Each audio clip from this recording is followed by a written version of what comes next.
first cube in my cube collection.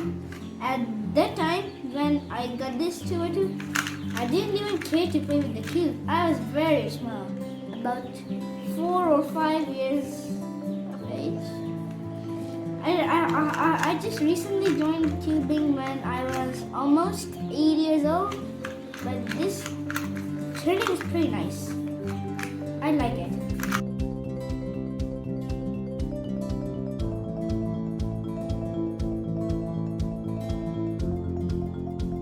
This is my 3x3 Rubik's Cube. It was my first 3x3. This is my 4x4. It is quite good.